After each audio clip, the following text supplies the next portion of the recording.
এই জলে আমরা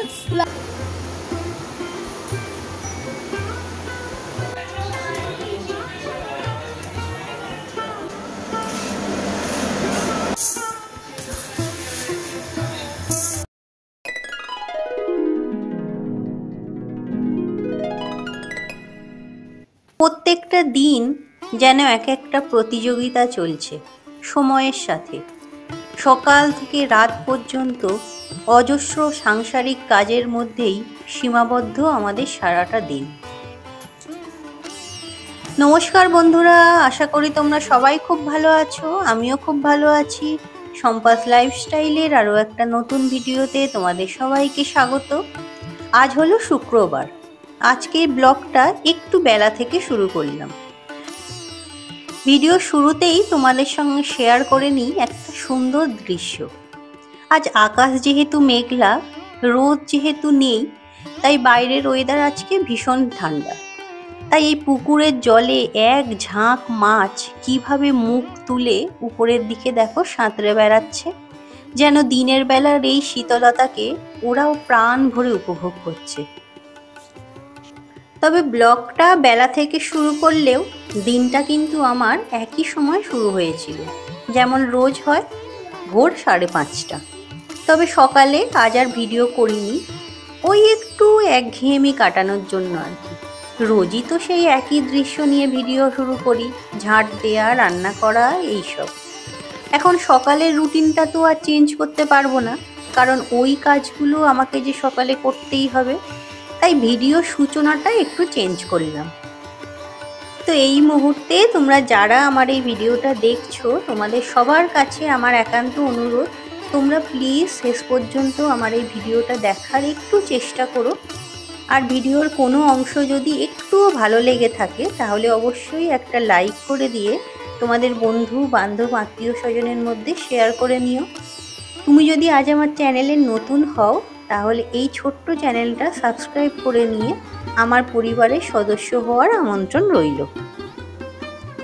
তো যেহেতু আবার বৃষ্টি আরম্ভ হয়েছে, প্রায় রোজই বৃষ্টি হয়েই যাচ্ছে, তাই জামা কাপড় আর বারান্দায় বেশি মেলে রাখা যাচ্ছে না। তাই যেগুলো একটু শুকনো হয়ে গিয়েছিল ঘরে এনে দড়ি খাটিয়ে আবার মেলে দিলাম। আর বারান্দায় মেলে দিয়েছিলাম যেগুলো একটু বেশি ভিজে সেগুলো, কারণ সব তো আর ঘরের মধ্যে রাখা যাবে না। সকালে উঠে রান্না বান্না, বাসন মাজা, ঘর পরিষ্কার সবই কমপ্লিট হয়ে গেছে। এখন চলে এসেছি উপরে। আসলে আমাদের গৃহবধূদের সকাল থেকে রাত পর্যন্ত রুটিনটা একই থাকে। এক আধ দিন হয়তো একটু ব্যতিক্রম দেখা যায়, তবে সেটাও খুব সামান্য। এই ধরা বাঁধা গণ্ডির মধ্যেই 24 ঘন্টা আমাদের জীবন ঘুরে বেড়াচ্ছে। সকালবেলা রান্নাঘরটাই আসল যুদ্ধক্ষেত্র। কিভাবে নির্দিষ্ট সময়ের মধ্যে নিখুঁত এবং পরিপাটিভাবে সমস্ত রান্না বান্না, মাজা ধোয়া সব কাজ সারবো চলতে থাকে তার যুদ্ধ। তারপর শুরু হলো সারা বাড়ি যতটা সম্ভব পরিপাটি করে তোলার কাজ। আসলে আমরা মেয়েরা, বিশেষত গৃহবধূরা, এই সংসারের প্রত্যেকটা জিনিসের সঙ্গেই এমন নিবিড়ভাবে জুড়ে থাকি যে যতই কষ্ট হোক না কেন এই বন্ধন কেটে বেরিয়ে আসতে খুব সহজে আমরা পারি না। যেসব মহিলারা কর্মরত তাদের তাও সংসারের বাইরে আরও একটা মুক্ত পৃথিবী থাকে, সেখানে তাদের অনেক কর্তব্যও থাকে। তবে আমাদের গৃহবধূদের কাছে সংসারটাই একমাত্র পৃথিবী, তা সে মুক্তই হোক বা বদ্ধ। আমরা এই ধরা বাঁধা গণ্ডির মধ্যেই ঘোরাফেরা করি, হোঁচট খাই, পড়তে গিয়ে উঠেও দাঁড়াই, আবার হাঁটি। আমাদের দিনের শুরু এখানে, আবার সারা দিন পর শেষটাও এখানেই হয়। আমাদের সুখ দুঃখ, ভালো লাগা মন্দ লাগা সব কিছুই এই সংসারকে, সন্তানকে কেন্দ্র করে। তাই এই সংসারের প্রতি আমাদের বড্ড মায়া, বড্ড টান।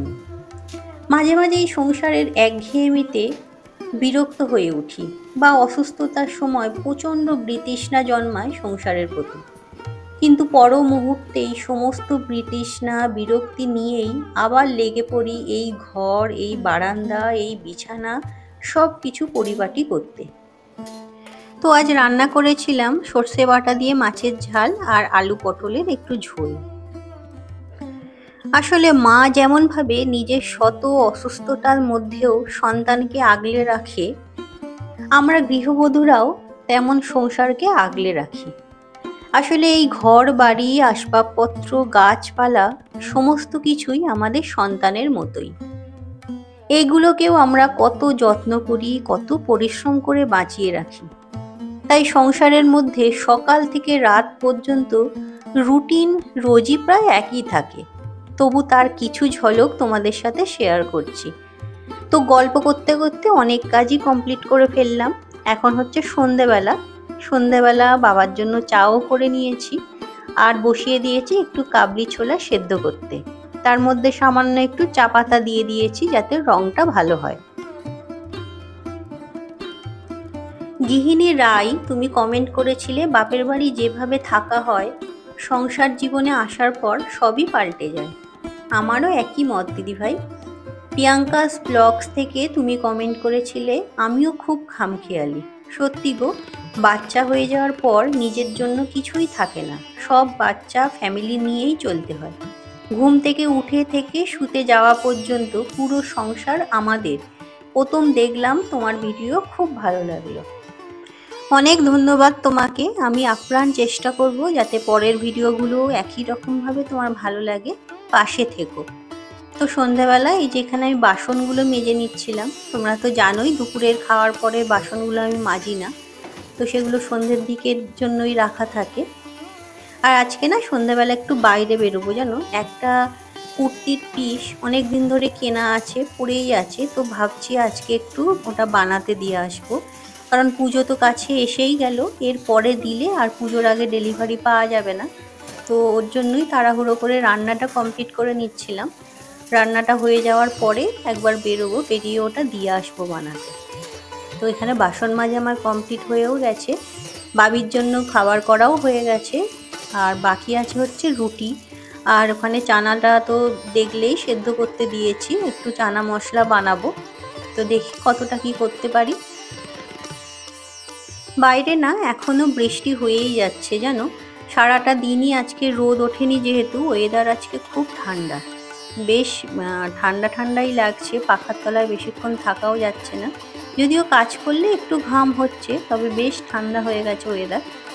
বৃষ্টি হলে এইটা একটা ভালো যে ওয়েদারটা বেশ ঠান্ডা থাকে, তবে একটাই বিরক্ত লাগে, সেটা হলো জামা কাপড়গুলো কিছু শুকোয় না। আর আমার তো প্রত্যেক দিন এত জামা কাপড় কাছাকাছি হয়, খুব অসুবিধা হয়। আর দেখো রুটি তো হয়েই গেছে, বাবি জানোই রাত্রেবেলা দুধ দিয়ে রুটি খায়, তো এখানে ওর জন্য দুধটা গরম করে নিচ্ছিলাম, তারপরে ওর রুটিটা ভিজিয়ে দেব।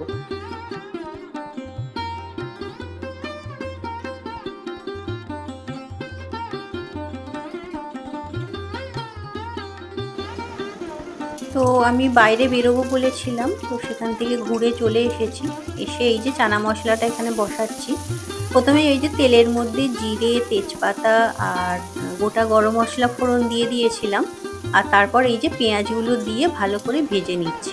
আর ওদিকে মশলা বলতে আদা, রসুন, জিরে আর কাঁচা লঙ্কা বেটে নিয়েছি, তো সেটাও দিয়ে দিলাম। দিয়ে এবার এর মধ্যে একটু হলুদ গুঁড়ো, একটু চানা মশলা আর একটু কাশ্মীরি লঙ্কার গুঁড়ো, টমেটো সস, এগুলো দিয়ে একটু ভালো করে কষিয়ে নিলেই হয়ে যাবে। তারপর ছোলাটা তো ওদিকে সেদ্ধ করাই আছে, বেশ অনেকক্ষণ ধরে হয়েছে, তো ভালো নরমও হয়ে গেছে দেখলাম। আসলে কাবলি ছোলাটা সেদ্ধ হতে একটু সময় লাগে বেশি, তাই দুপুরের দিকেই ভিজিয়ে রেখেছিলাম, তো তারপর প্রেসার কুকারেও অনেকটা সময় লেগেছিল। আর এখানে দেখো এই যে চায়ের পাতাগুলো যেহেতু দিয়েছিলাম ভিতরে, তো ওই যে কালারটা দেখো কত সুন্দর এসেছে। তো ওই ছোলা সেদ্ধ করার যে জলটা আছে সেটা দিয়েই আমি মশলাটা কষিয়ে নিয়েছিলাম, আর বাইরে থেকে এমনি নর্মাল জল আর দিইনি। তো তারপরে এই যে ছোলাগুলো সব দিয়ে দিলাম, একটু সামান্য ফুটতে দেব। ছোলা যদিও সেদ্ধ আছে, কিন্তু মশলাটা রান্না হতে একটু সময় লাগবে, তো ততক্ষণ একটু চাপা দিয়ে রেখে দেব, তারপর তোমাদের দেখাচ্ছি। আর এই যে দেখো ছোলার আমার ফাইনাল লুক, বেশি ঝোল করিনি, তো এইরকমই দেখতে হয়েছে। চলো রুটিগুলো দিয়ে দিই সবাইকে।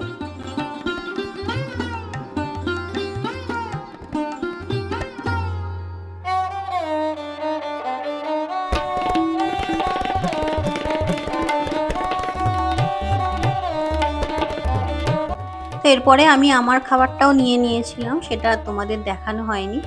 এটা বাবানের জন্য, তোমাদের দাদা ভাই আর বাবা, এদের তিনজনের জন্য। তো সবার সব খাওয়া দাওয়া কমপ্লিট হয়ে গেছে। তো রাত্রেবেলা যে কটা বাসন পড়েছিল সেগুলো এই যে এখানে মেজে নিচ্ছি।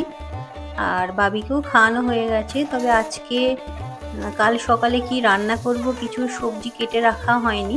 তোমাদের বলেছিলাম ওই যে বাইরে বেরিয়েছিলাম, যেহেতু একটু বাইরে বেরোতে হয়েছিল, অনেকটাই সময় গিয়েছিল, তাই আর কালকের রান্নার জন্য প্রস্তুতি কিছু নিয়ে রাখতে পারলাম না। ওগুলো সকালে উঠেই করতে হবে। এখন অনেকটাই রাত হয়ে গেছে আর ভালোও লাগছিল না। তো আজকে ব্লগটা আমি এখানেই শেষ করলাম। আশা করি তোমাদের ভালো লেগেছে। আবার দেখা হবে পরের ভিডিওতে। ততক্ষণ সবাই ভালো থেকো, সুস্থ থেকো, খুব খুব আনন্দে থেকো। টাটা।